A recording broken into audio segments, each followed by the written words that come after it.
નમસ્કાર, police fire સાથે હું છું સીમા. વાત કરીએ, હું જાહેરમાં આજે કહું છું, ભાજપ હિન્દુ મુસ્લિમ કરે છે. તમામ મુસ્લિમના મોટા આગેવાનો ભાજપના બુટલેગરો છે.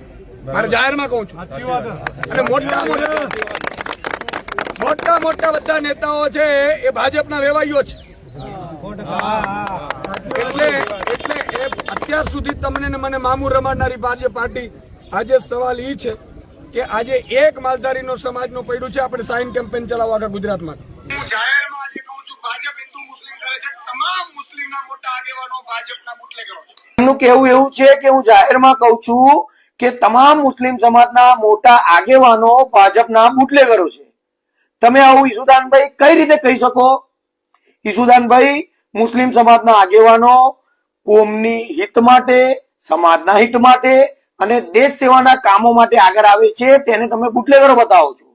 મુસ્લિમ સમાજ, ખાસ કરીને અમારો ઇસ્લામ ધર્મ, દારૂ અને જુગારની વાતોને બિલકુલ સમર્થન નથી આપતો. અમે તેને હરામ માનીએ છીએ.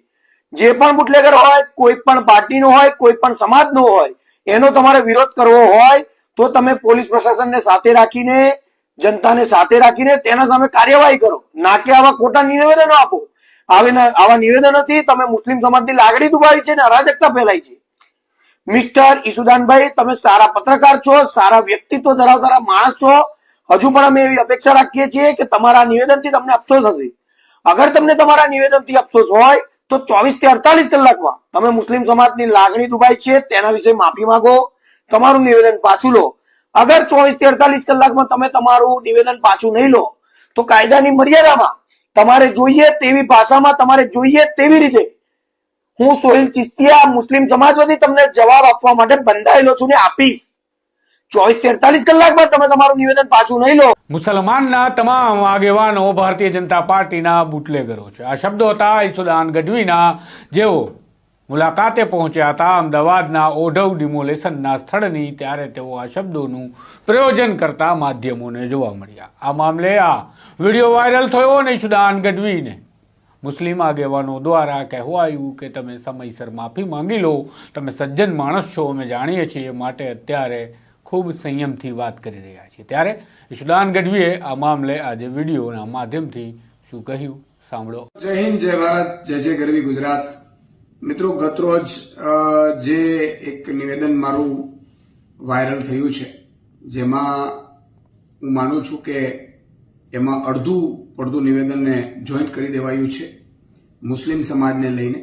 તો મારું કહેવાનું ભાવાર્થ બહુ ક્લિયર છે. આજે પણ મુસ્લિમ સમાજના ઘણા લોકો ખૂબ સારું કામ કરે છે અને હું હંમેશા ધર્મ, જાતિ, જ્ઞાતિથી ઉપર આપણે કામગીરી કરીએ. સલામ દોસ્તો, નમસ્કાર. હું ઇમ્તિયાઝ પઠાણ. આમ આદમી પાર્ટીના નેતા ઈસુદાન ગઢવી દ્વારા આજે એક જાહેર કાર્યક્રમમાં મીડિયાને સંબોધવા સમયે એક એવું સ્ટેટમેન્ટ આપવામાં આવ્યું, જેમાં ઈસુદાનભાઈનું કહેવાનું એવું છે, તમામ મુસ્લિમના મોટા આગેવાનો ભાજપના બુટલેગરો છે.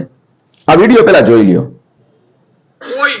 અને હું જાહેરમાં આજે કહું છું, ભાજપ હિન્દુ મુસ્લિમ કરે છે. તમામ મુસ્લિમના મોટા આગેવાનો ભાજપના બુટલેગરો છે.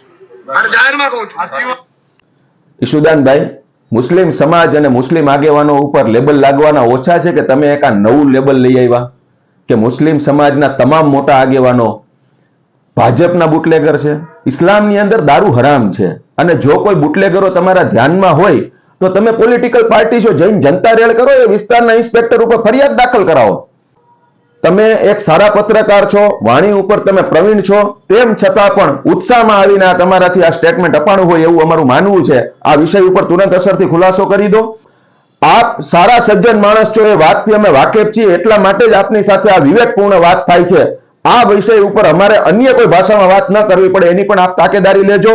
અને મુસ્લિમ સમાજના તમામ આગેવાનો જે પોતાની સમય, શક્તિ અને તમામ કુરબાનીઓ આપી અને લોકહિતના, સેવાના, સમાજ માટેના કામ કરી રહ્યા છે, એમના ઉપર આ લેબલ છે એ બિલકુલ પણ વ્યાજબી નથી. તુરંત અસરથી આપનો આ ખુલાસો તુરંત અસરથી જરૂરી છે.